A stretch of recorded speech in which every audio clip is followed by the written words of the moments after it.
chanh cái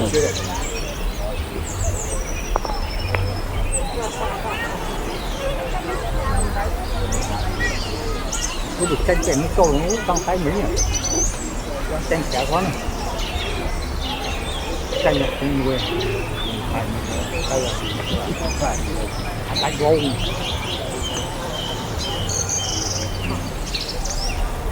Yes, it's coated.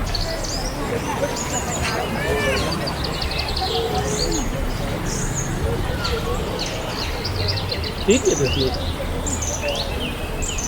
Chanh này, chanh này, chanh này, chở này.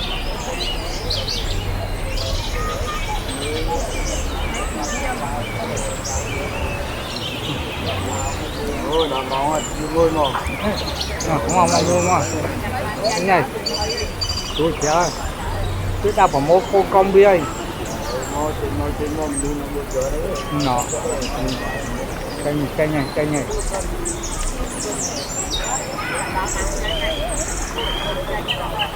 Cặp tầm bấy vậy. À, yes, thật. Mỗi một cái gì phút.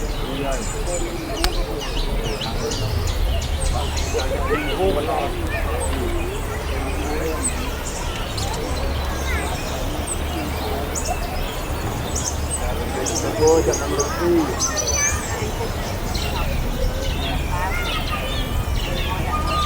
Mà trên cái bún mê bông với đó nó phải cắt nó vậy.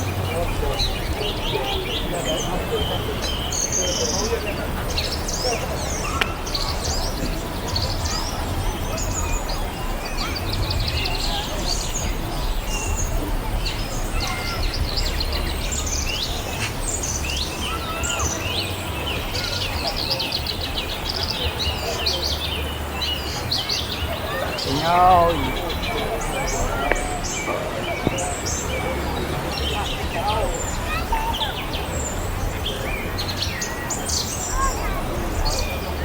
Bắn nha.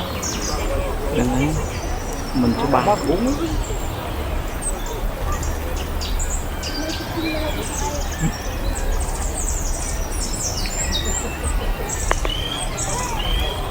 Cái này trên mặt bông, hai ta cao, trên trước hai ta chương rồi. Kêu tên nói món này quỳnh.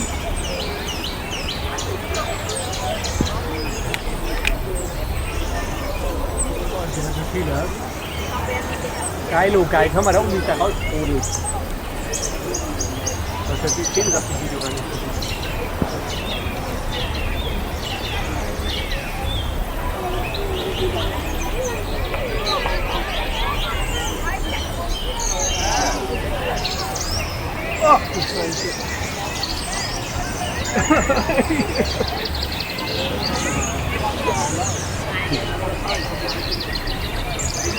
rất là nhiều.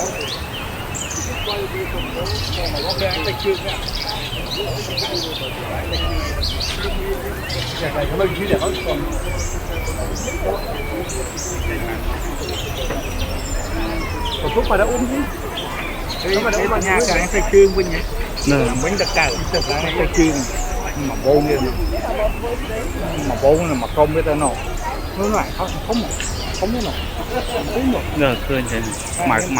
với thì không biên này biết cái riêng kia nó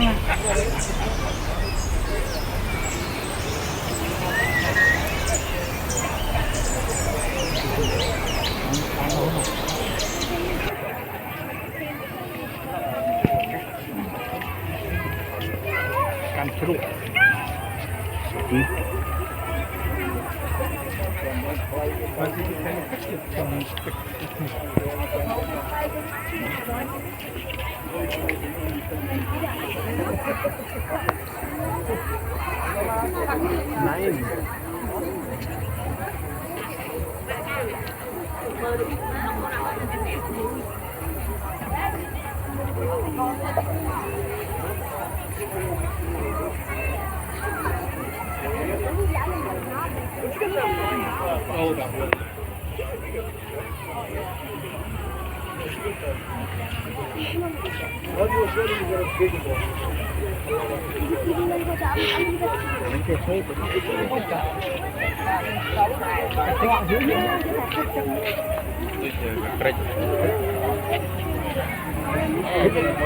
nhớ được giờ riêng được thấy được ao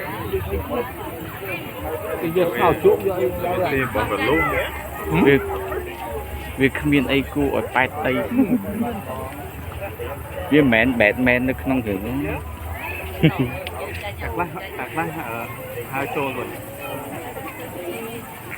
nó ở tập quân mấy tới một không chưa ta bạch phơi như là ta thật chắc cái mặt công với tới chưa một điểm nó tới chạy tới không tình không chưa người tư nguội thế nó hộ thêm mấy bán nó chạy lục nhảy lưỡng nhảy tất cả này chạy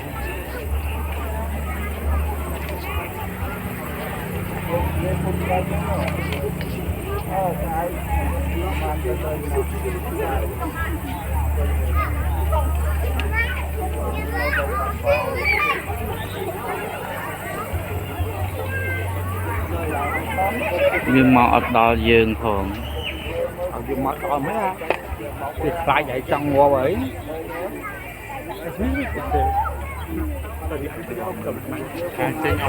liên mấy mươi này liên một là nó nóng bắn mấy cái có mình võ ối như kia trong cái ổi vô rồi thôi đến cho à lá vô nên là ăn vô ai luôn vô còn vô ai yên luôn không mấy đấy mình đang lang tam tiền con phải lang tam con tay lang tam